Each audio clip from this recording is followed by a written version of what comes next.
All right, let's get started. My name is Marissa Espino. I am a Public Outreach Section Manager here at the Orange County Transportation Authority. Wanted to thank you all for joining us this evening and sharing your thoughts about the OC Connect project. OCTA is studying the development of a 4-mile biking and walking trail connection in Santa Ana and Garden Grove. Tonight, we want to get your feedback about what you'd like to see on the trail, how you would want it to look, and what features are important to you. We appreciate your time and look forward to hearing from you tonight. Next slide, please. So this webinar is also being presented in Spanish and Vietnamese via Zoom. If you wish to hear this presentation in Spanish or Vietnamese, please click on the interpretation icon located at the bottom of the screen. To hear the interpreted language only, click Mute Original Audio. I'll now hand it over to Maria Yanez Forgash, who will explain these steps in Spanish, and then Vivian Liu will explain these steps in Vietnamese. Buenas noches a todos y gracias por acompañarnos. Si gustaría escuchar esta presentación en español, por favor haga clic en el icono que se encuentra abajo de la pantalla. Para escuchar solamente la interpretación en español, por favor haga clic para silenciar el audio original. Gracias. Vivian? Nếu mà quý vị muốn nghe từ tiếng Việt thì nhấn vào biểu tượng thông dịch, chọn ngôn ngữ mà quý vị muốn nghe bằng tiếng Việt. Nếu mà chỉ để nghe ngôn ngữ được phiên dịch mà thôi thì nhấn tắt âm thanh gốc là cái chữ Mute Original Audio. All right, thank you, Vivian. Okay, let's move on to the next slide. So today's meeting is being recorded and will be posted online for others to view at their convenience. Attendees' cameras will be off and microphones are muted, but there will be opportunities to ask questions during the webinar.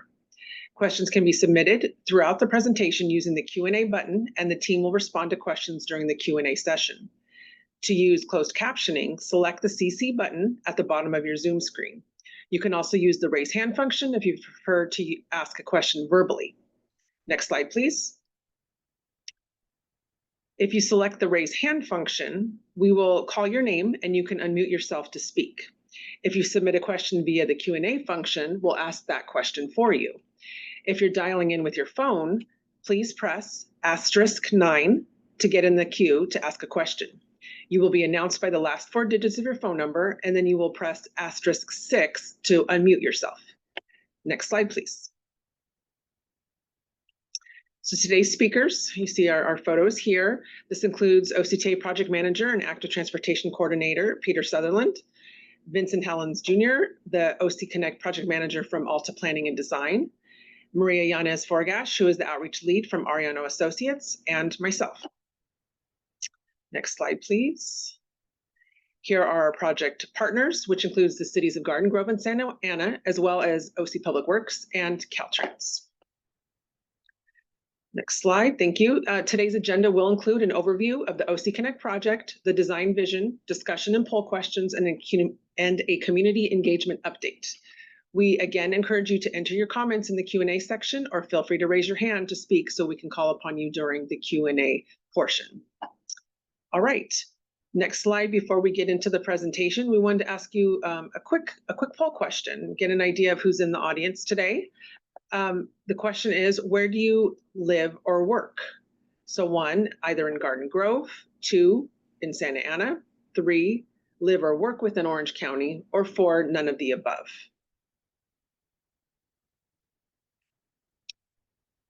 There we go. I think the poll question just popped up.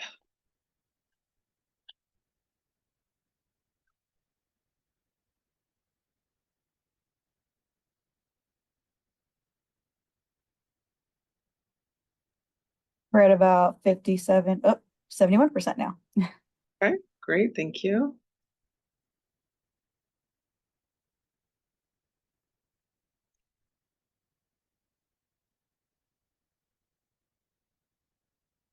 And then once we get the majority, we'll have the results pop up real quick here. We can check it out. It's staying at 71%. Okay, let's take a look.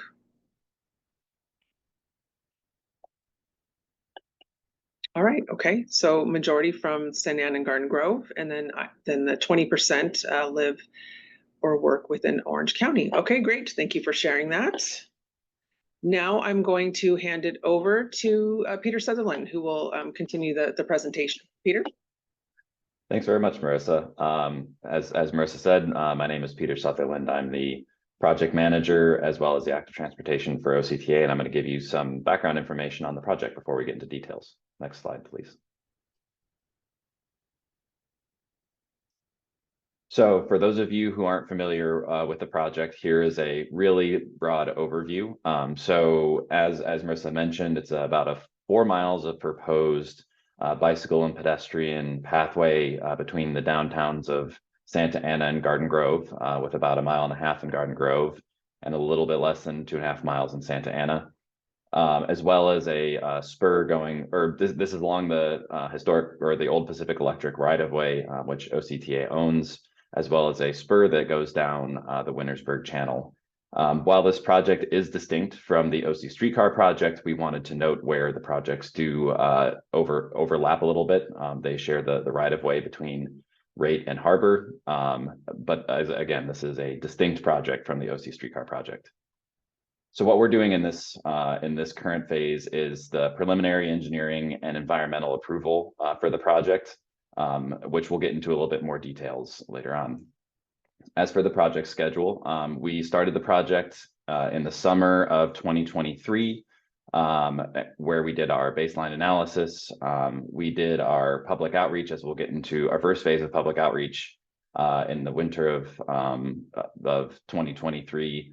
And then we've been working on design, technical studies, environmental documentation, where we're at right now in the fall of 2024. And then we will be concluding the project by June of 2025. Next slide, please. So a little bit of information on where the project came from. So this project has been identified in multiple plans, both regional plans, such as the Regional Transportation Plan, the Districts 1 and 2 bikeway strategies, and the OC bike gap closure study, as well as local plans. So both Garden Grove and Santa Ana have identified this segment of trail in their local transportation plans. As you can see on the right, this project falls along a broader regional bikeway network, where we have the North OC Loop, that is the purple loop of trails. That the OC Loop is about 80% complete, and this trail would build a connection to that regional bikeway. We recently planned additional bikeway networks, bikeway loops around the county, and this would kind of help facilitate movement between those.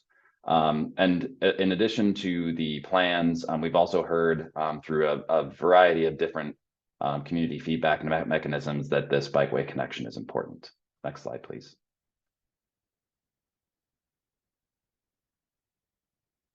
So, and Marissa will get into a little bit of information on the first phase of public outreach. But one of the things, if you attended any of those meetings, was we wanted to get into how people saw the project and what benefits it would provide.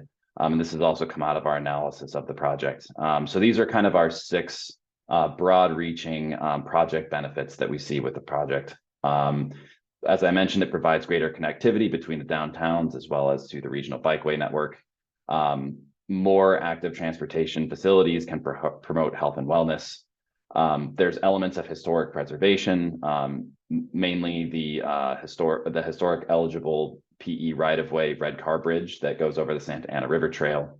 One of the goals of the project is to provide new parks and green space, as well as provide low-cost transportation options by providing direct connections between those downtown areas, as well as reflecting the surrounding community's identity. Next slide, please. So as we're going through this, you'll see a lot of illustrations of what we're planning for the project, but we wanted to have an example of what a local example of what a bikeway trail on the PE right-of-way looks like. So some of you may be familiar with the Garden Grove Medal of Honor Trail. So a lot of the elements that we're looking at as potential bikeway and trail elements, we've drawn inspiration from the Medal of Honor Trail. So you'll see in these 3 photos that the separated bike trail, as well as the programming, which would be things like jungle gyms and other areas, as well as art installations. Next slide, please. So the character of the Pacific Electric right-of-way changes along the trail. And if you attended the first phase of public outreach, this will look familiar. We've divided up the trail into segments based on the available right-of-way and kind of the surrounding constraints, as well as developing a range of intersection crossing types based on the existing roadway conditions around the project. So as you see examples brought up throughout this presentation, they're largely divided up by these different trail segments. Next slide, please. And now I will hand it over to do some design updates. Thank you very much. All right. So my name is Vincent Hellens, the Alta Planning project manager, supporting Peter and Marissa and team with this exciting project. Next slide. So as Peter mentioned, there are 2 phases of this project, and ultimately this phase of the project in general is known as the project approval and the environmental documentation phase. So which is also known as just the preliminary engineering and environmental approval phase. So during this first phase of the project, we want to develop the purpose and need for the project. We want to establish the overall footprint of the project, and we also want to review the existing conditions and document any potential environmental impacts that we need to mitigate through the design phase of the project, and ultimately set the project up for construction. This phase is also an opportunity for us to begin the coordination with the affected agencies, stakeholders, and the community to receive feedback as we go through the design phase. Next slide.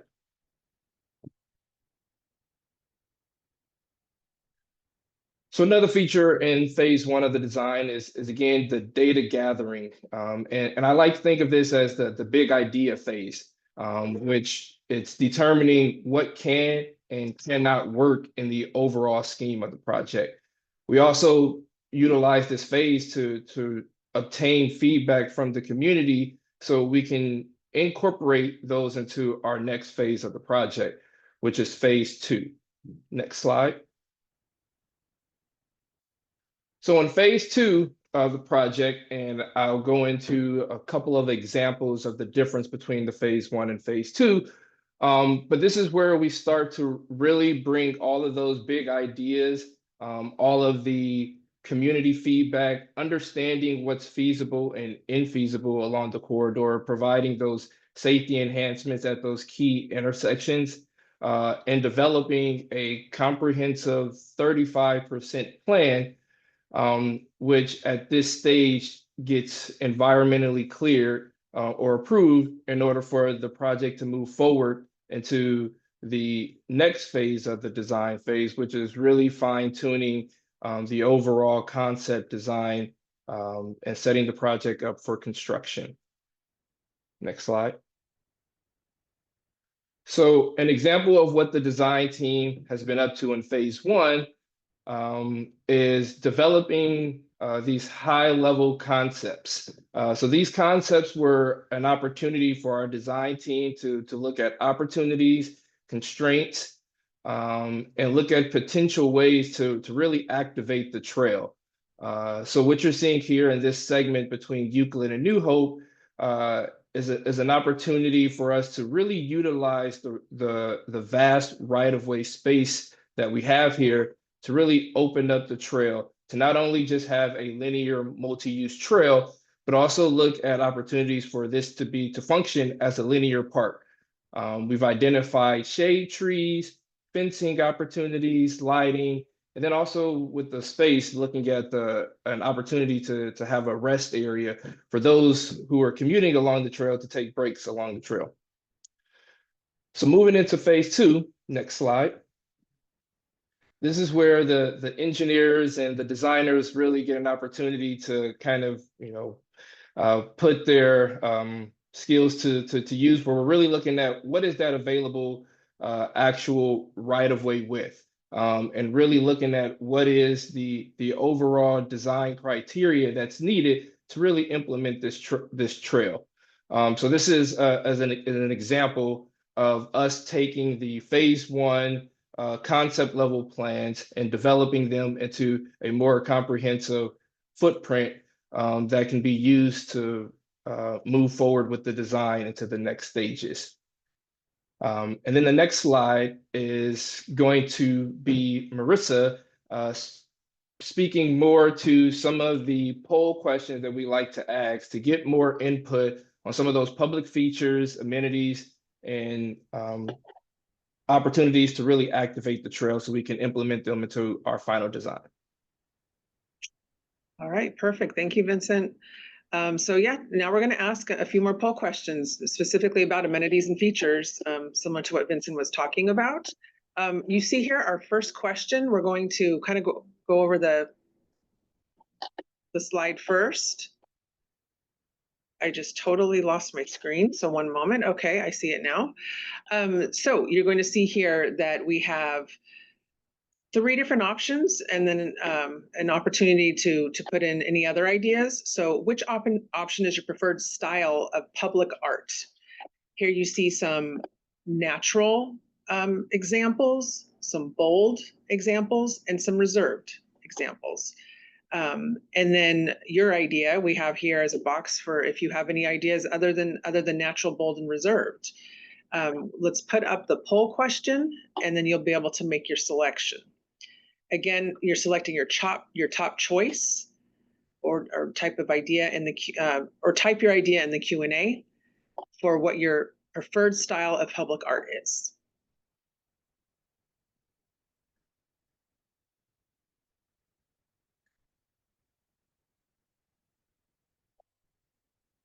We're just at 62%. Okay, thank you.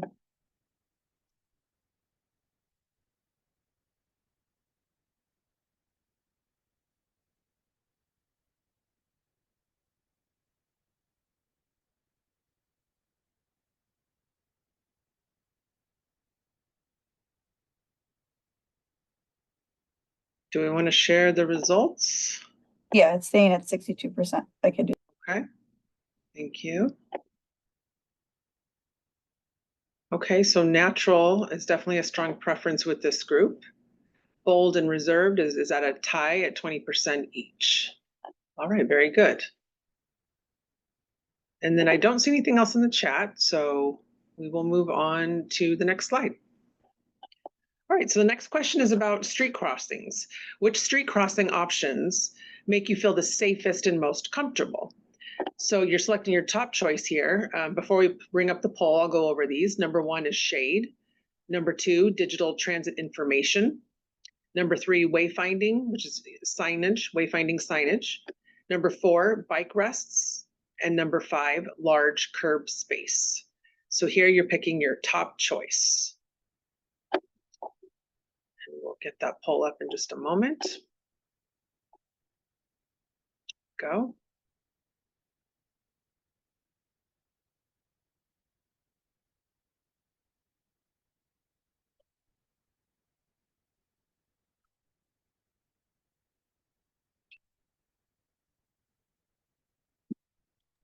We're just at 25%.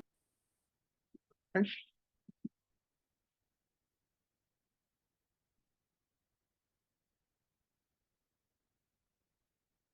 And we just jumped up to 62%. Right. Give it another few seconds and then you can share.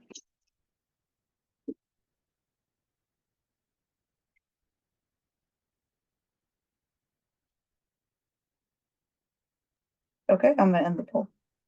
Thank you.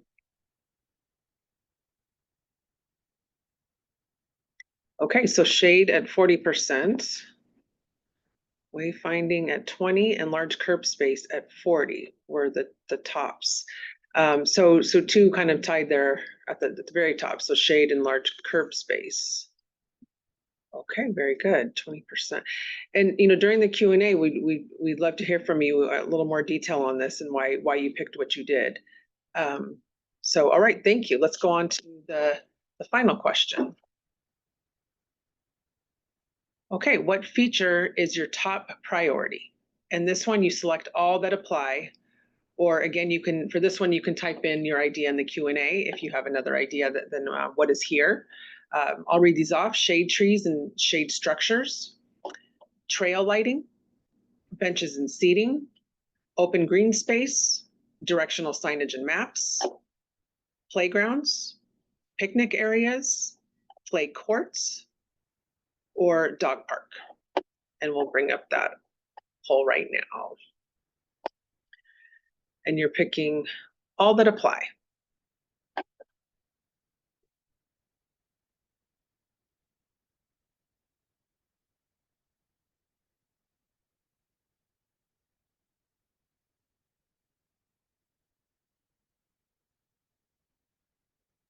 Just want to give a quick reminder, there are multiple options. So if you happen to be on a mobile device, you'll need to scroll down.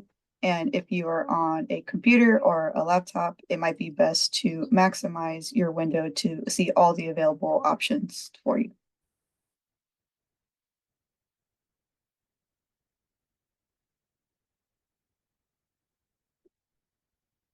Okay, we are at 62% right now.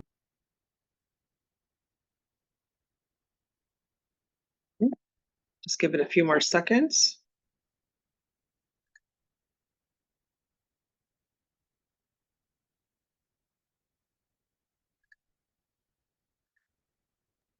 No further updates. I can end the poll.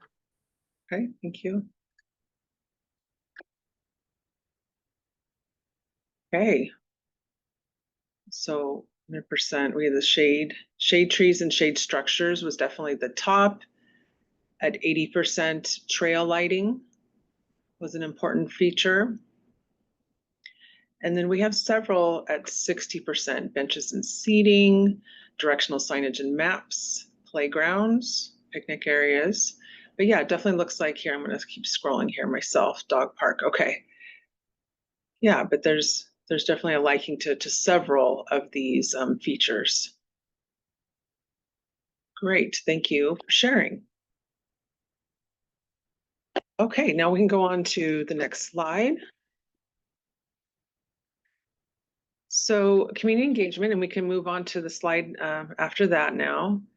Just want to give you, share a little bit of a rundown of what we did last fall, winter time. In December, so this is when we had our first phase of outreach, and so I wanted to share a little bit about that. In December, we completed our first round of public engagement in the Santa Ana and Garden Grove communities. I wanted to share everything we accomplished. This includes collecting 287 surveys and receiving more than 100 comments on the public input map that we had within the survey. We hosted multiple meetings, including a webinar and in-person community meeting. We engaged more than 1,200 community members at various community events in both cities. You can see several other things we did last year on this slide, but I also wanted to point out that we distributed more than 3,600 fact sheets to local organizations and businesses along the corridor. And we promoted the meetings and survey through social media posts as well. Next slide, please. Here's a collage of photos of the team out in the community. I wanted to mention we've worked closely with the Santa Anita Park and Artesia Pilar neighborhood associations and thank them for their continued help with flyer distribution, social media posts, and partnering with us during community events.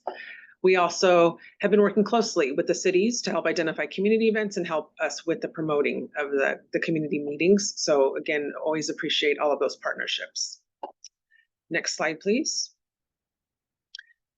So as I mentioned, we had our first phase last November, December. So we wanted to share some key takeaways from the survey that we did at the time and what we heard from the public.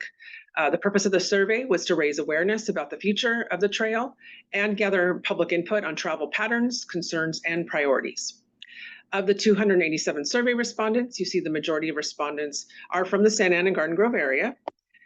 We then asked participants what would stop them from using the trail. And you see the top 3 reasons were connectivity, 55%, safety at 45%, and then the no convenient bikeways or sidewalks was at 40%. So that shows you the kind of the top answers. All right, thank you. So we also asked, what are your top priorities for the proposed OC Connect Trail?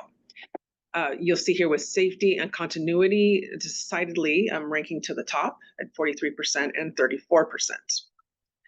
We also asked, what is the one thing that would make you use the future trail? And the top mentions were community gardens and health wellness programs, connectivity and access, safety and security, and convenience and family-friendly features. So those were kind of the open-ended, what people had commented outside of the survey. So it was good to hear some specifics from the public.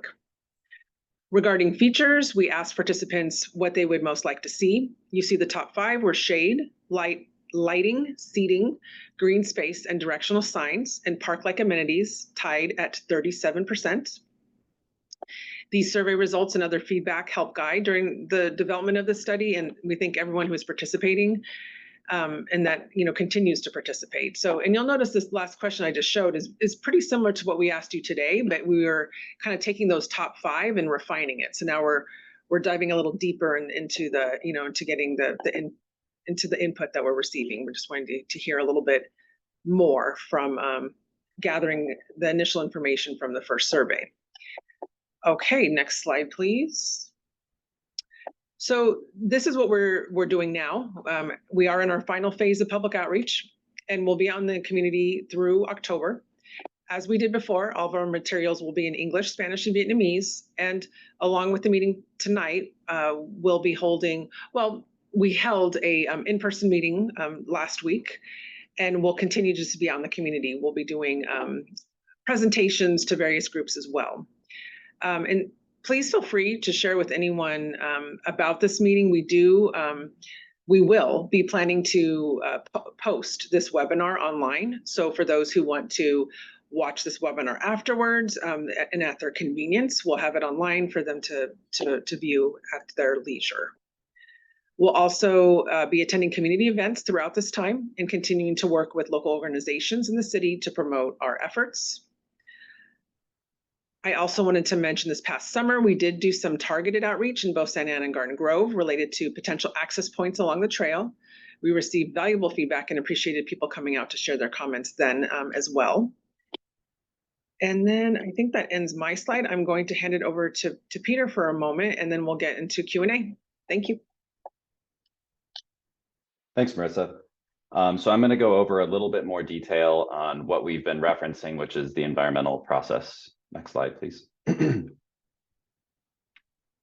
So you heard mention of a couple of different terms, and I wanted to get into a little bit more detail because we would like your feedback in a specific way to one of these ends. So we are doing the environmental clearance for this project, which means we need to go through the NEPA and CEQA process. So NEPA, or the National Environmental Policy Act, is a federal law that dictates how projects must take into account the surrounding environment and make sure that there are no kind of major impacts.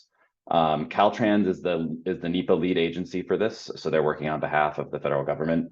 And we are doing what's called a categorical exclusion for the NEPA document, which means that kind of cumulatively, there's no significant effect on the quality of the human environment around the project. So we don't need to go to the level of what's called an environmental site assessment, or sorry, an EA or a EIS, which are kind of higher level documents. And the NEPA approval needs to be completed before any federal funds can be expended later on in the project and the project to be constructed. For California, we have to comply with more state-specific constraints through the California Environmental Quality Act, or CEQA. And for this, OCTA is the lead agency.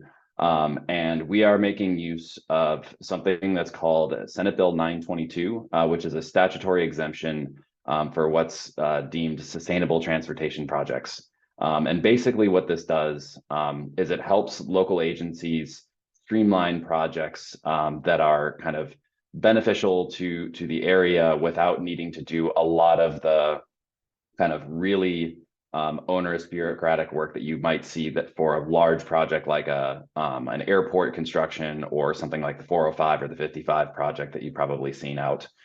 So as you can tell, there's a lot more of an impact with those types of projects. So there's a higher level of scrutiny. And the state of California has afforded two projects like bike trails this statutory exemption. However, even though we're doing this, it doesn't mean we don't have to do any background work. So up at the top, we mentioned that we're doing technical studies, which does a lot of evaluation to confirm that these are the right approaches and make sure that we are taking into account the surrounding areas and the potential impacts. And also as a part of that, we're doing these public meetings, which were publicly noticed in the OC Register, as well as through mailers.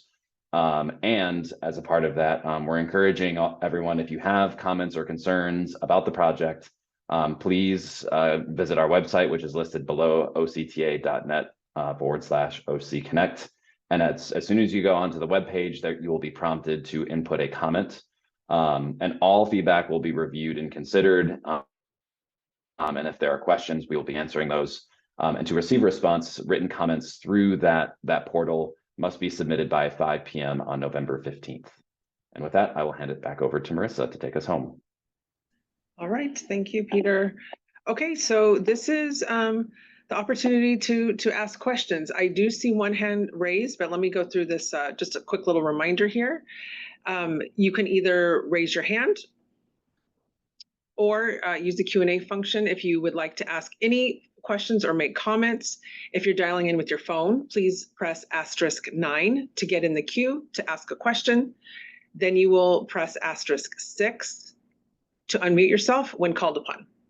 And again, yes, you can use the raise hand function as well. So let's see, I did see a raised hand. Oh, I see two now, but Tyler, would you like to ask your question?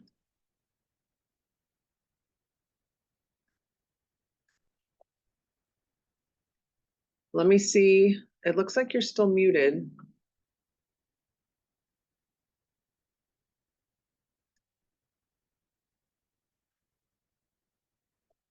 Can we get him unmuted? He's been invited to unmute. Okay, thank you.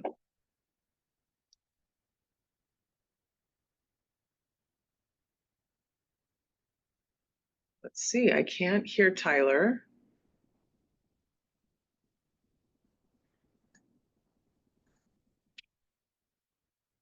Maybe what we'll do is I'm gonna go ahead and go to Enrique right now, and we'll try to get back to Tyler. Enrique, can you unmute yourself and speak?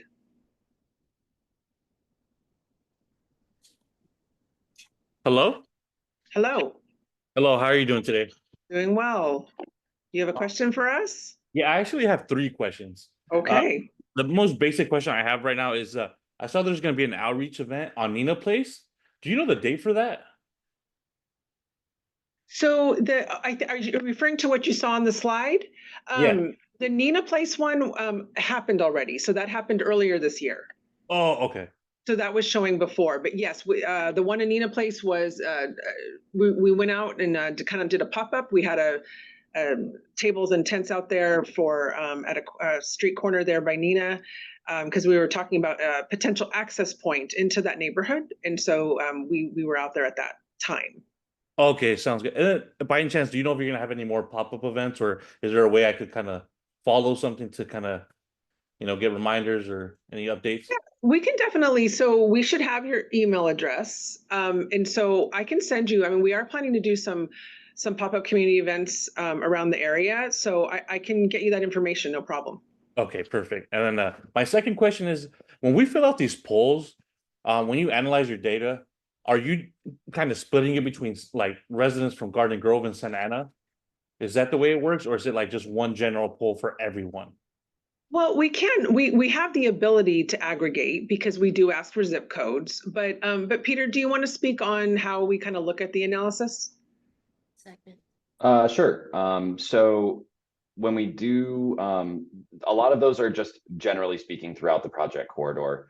And as Vincent mentioned, in each of the different sections of the trail, we have kind of different constraints that we have to adhere to. So up farther in Garden Grove, we have the full 100-foot width to work with, all the way down to towards, say, Raid Street in Santa Ana, where we have extremely limited space because we're right next to the streetcar and the streetcar stations. So, obviously we can't put in like dog parks next to the streetcar station. So we have to kind of work within the constraints. But we tend to, take into account what the feedback is, generally speaking, and see how we can fit it in. And then for some of the like written in comments, for example, folks have suggested certain things at certain locations for kind of the more extended response questions or inquiries. And so that's when we can, fold those into what we're looking at any specific area. So that's kind of how we try to geographically locate some of the recommended items. But something, for example, like safety, we would take that into account for the whole corridor. Whereas, some of the programming type things, that would be a little bit more area specific based on what we can feasibly fit into the space. Does that get to your question? I think like, just say hypothetically, like say residents that are registered with the Santa Ana zip code, they want benches in their trail. And then the residents in Garden Grove don't want benches. But, when you do the poll, it looks like maybe 80% want benches. But if you really look at it closely, it's maybe like, we'll say a majority of people that live in Santa Ana, but not Garden Grove. Will you kind of alter like what you want to build on the trail in Garden Grove, depending on what they answer, compared to maybe residents in Santa Ana? I think for something like benches in particular, or even, I mean, I think a lot of the stuff, if there's space for it, we would incorporate it for the whole trail. I think we wouldn't parse it to the level that we would exclude something specifically because Garden Grove residents didn't vote as high on benches or shade trees or something like that. And I will also say, and so Vincent mentioned in his section that there's something called the design memo. So a lot of what we're talking about right now is going into that design memo. And so you saw on the one of the examples he gave, we had kind of the concept level plan where it was the aerial with the colors and the other one with the lines on the map. That's about as detailed as we're getting with 35% design, because basically we do the 35% design in order to get far enough along to do those environmental documents like I was talking about. The design memo, that's where we inform the final design phase. And so final design will really get into a lot of the detail of, the very specifics of, where do we locate benches, where do we put a playground equipment, do we put playground equipment here or there? And as a part of the final design phase, we will be doing additional public input. So there'll be a whole nother round of the project where we get into like really specific placement and that type of stuff. But what we're doing now gets folded into that environmental document. It gets incorporated into that design memo. So when the design team starts off their work, they know what everybody was kind of preliminarily interested in. So they know, we've heard a lot about shade trees, or we learned a lot about benches. And, like I mentioned in the extended responses, we can note, where people are asking for that in, but that'll all get kind of corroborated through and double checked through the design phase and through public input in the design phase. So this will not be the one and only chance that folks get to say, like if someone from Garden Grove didn't vote for a bench now, it's never going to get put in the trail. We'll have a lot more opportunities to get into more details. This is just, we want to make sure we're passing along good information because this is at the start of the project and we want to incorporate as much as we possibly can.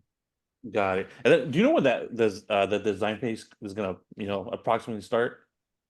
So we don't have an exact timeline for when that's going to start. We need to finalize kind of our cost estimate for the trail overall, so we know exactly how much money we need to do design or for design to be done.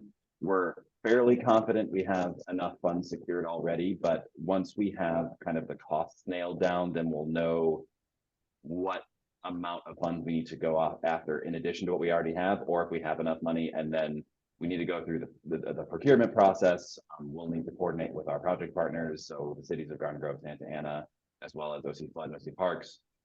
So it shouldn't be too long. I don't want to put too fine a point on it, but you know, it's not something that's going to wait for another 5 years. Likely, it'll be in the shorter term when we would start working on design. Theoretically, it could start probably as soon as sometime in maybe 2025 or early 2026, depending on how time schedules work out. But we think we've overcome a lot of the constraints kind of funding wise as far as design, which is usually the biggest hurdle, is finding funds to do projects. Exactly. Okay, perfect. Well, no, thank you for your time. I appreciate your answers with my questions. No, thank you for asking the question. We appreciate it. Yeah, of course. Okay, let's try Tyler again. His hand is raised. Tyler?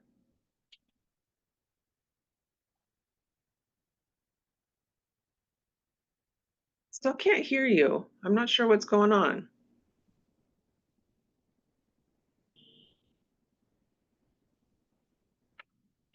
It's not working. Tyler, I don't know. I think you might be muting yourself on accident. If you can, maybe you can put your question in the chat.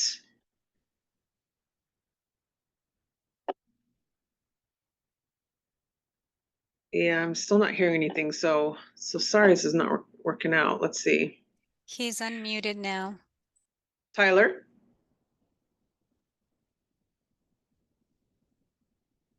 Yeah, we're not connecting for some reason. Well, I hope you can put your question in the chat, or I will, I have my email address as well. That's on the website, but also that will be here at the end of the PowerPoint. Please feel free to email me directly with any questions or call me. Okay, so I do have a couple of questions in the chat that I see here, so I will start with that. First question is, how is the project funded? Can you touch on that? Sure. So the phase we're currently in, the environmental phase, the PAUD, which is up to 35% design, is funded through an California Active Transportation Program grant. So it's a state administered grant program, and we are using federal funds for the project because will end up being a fairly sizable project. But we got a $3 million grant through the state of California ATP program to complete the the environmental phase. As I mentioned, we've secured a variety of funds for moving into the design phase, earmark, some OCTA funds, a couple of other kind of environmental cleanup fund types. And then phases after that, construction, we have not yet secured funding for. That will come later on. So that's kind of and projects like this is pretty typical. You kind of bring together a variety of different funding types. So those are the types of money we have involved in the project right now. Okay, thank you, Peter. Let's see, next question. How will the trail be separated from the streetcar? Then I'll start off, and then if you want to add something, then you can chime in. So generally speaking, where it's running in close proximity to the streetcar, we will have some type of security fencing. So kind of we have some specifications on height and materials. We're still working through the particulars of what that will look like, in particular for maintenance access for the streetcar team. Where it's close enough in proximity where that might need to be a shared use. But for the length of the right of way where we are in close proximity, there will be fencing. Vincent, did you want to add anything to that? I don't know if there's anything more specific we should talk about, but generally. No, I think you nailed it. I think the only thing I would add is just that we're in close coordination with the OC streetcar team to really understand what the allowable width, the trail can be away from the tracks itself.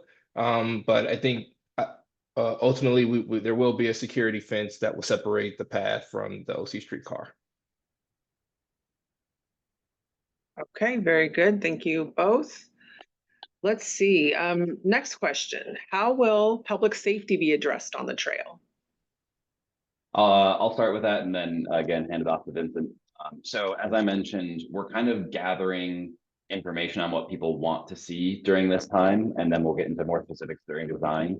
This has been something that has come up at every single event we've done, whether it be public outreach or pop-ups or write-in.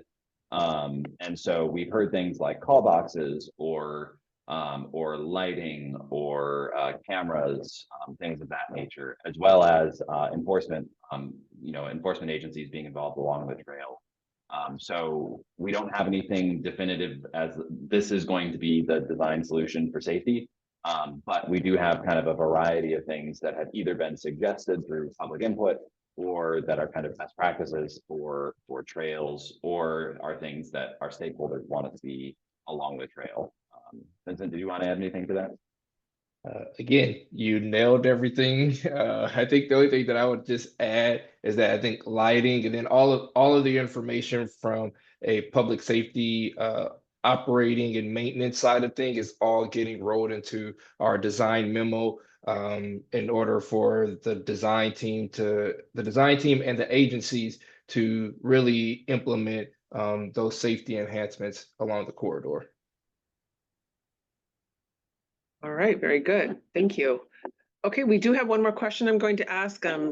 If anybody has anything else, again, please feel free to raise your hand or put it in the Q&A. Last question is, how will the trail impact traffic and parking? Yeah, so really the trail, generally speaking, is not sharing room with the roadway, and so there won't be really any direct impacts to the traffic on the road, at least when it's going linearly. Where it crosses the road, we are proposing kind of a variety of treatments, but we are trying, because safety, both for trail users on the trail, but also at crossings, has been identified as a priority, both in public input as well as with our city's partners. We're looking at, how we can signalize to make sure that crossings are really easy, and those signalized crossings would all be synced up with the intersections around them in order to minimally, if at all, impact traffic operations.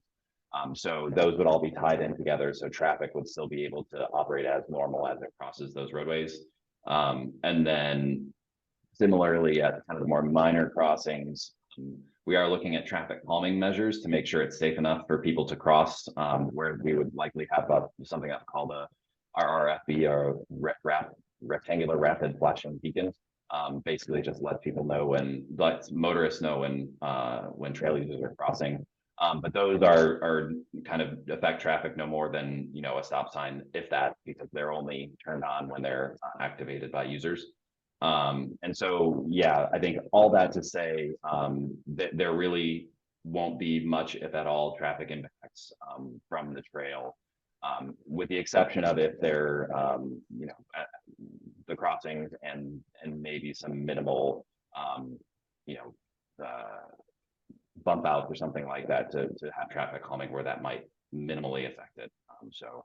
Vincent, did you want to add anything? I think you're on the design side. You might have more to say, but I think I may have covered it.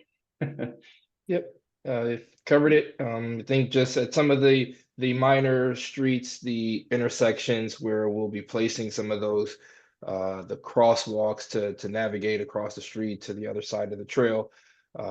There will be a curb ramp to provide access for someone to get across the street, but the traffic impact will be minimal, as well as the parking loss. Okay, great. Thank you. Okay, that concludes the Q&A. I just did a scan. I don't see any other questions here, so we will close out. Here's our next steps. If you go to the next slide. We will continue to seek public feedback throughout October, as we mentioned, and then we will analyze the survey results. So yes, we have the polls today, but we also have the survey that's out, and just the continued when we do the pop-ups and all that, just all the different feedback will be gathered and then reviewed and incorporated. So that will be happening, and then we will be completing the design memo and environmental studies, as was mentioned by Peter. And then let's see, next slide. This one, is all of our information. We encourage everyone to stay connected. Please visit OCConnect-storymap.com to learn more and take the survey. We also provided a link and QR code to the survey on this slide. You see our project helpline number here, and here is Peter's and my contact info in case there are any follow-up questions. This PowerPoint again, and the recorded presentation will be available online, so you can access all of this information later. And again, view it at your convenience or share with someone else who might be interested. And then the final slide is just a thank you. That does conclude our webinar. I'd like to thank everyone for taking the time to join us tonight. We really appreciate your valuable feedback and know we all got a lot going on, so we appreciate you taking time with us tonight. Your input, again, is part of the development process, and we appreciate your contributions. Have a good evening. Thank you.